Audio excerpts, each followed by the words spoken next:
Welcome back, family. Yeah, today we made another okra soup. Stay with me today. Let me show you how I made this just very simple, yummy okra soup. Okay, as usual, get any protein of your choice. Here I have some goat meat, seasoned with salt and onions, and I'll go ahead and steam it here. While steaming it, I also add the stockfish, cook it till it's soft.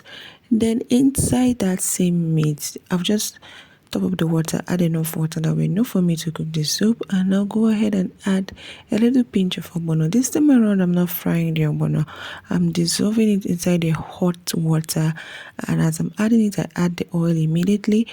I stir. When it started boiling, then I'll go ahead and add the local spices. That is Okro Soup. That's the black something you just saw me added right now. Then add some dry chili pepper, add some onions, add salt to taste, cover my pot and allow it to cook so that everything will cook and get done very well.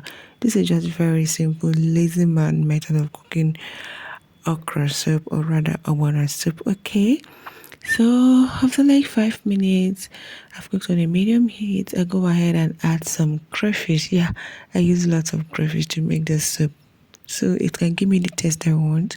And I stir it, allow it to cook again for another few minutes, let's say 1 minute here.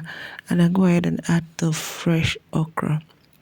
Stir, stir, stir, stir. Guys, remember you need to follow my page, subscribe to my channel on YouTube.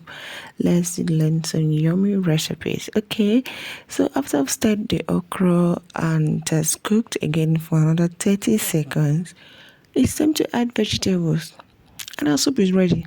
Very easy, simple, right? I told you. Yeah, it's a very simple recipe, and with very simple ingredients your soup is ready. And of course I'm stepping it down with some eba. Don't mind the shape of my eba. This was just a rush food, but then it tasted so lovely and so delicious.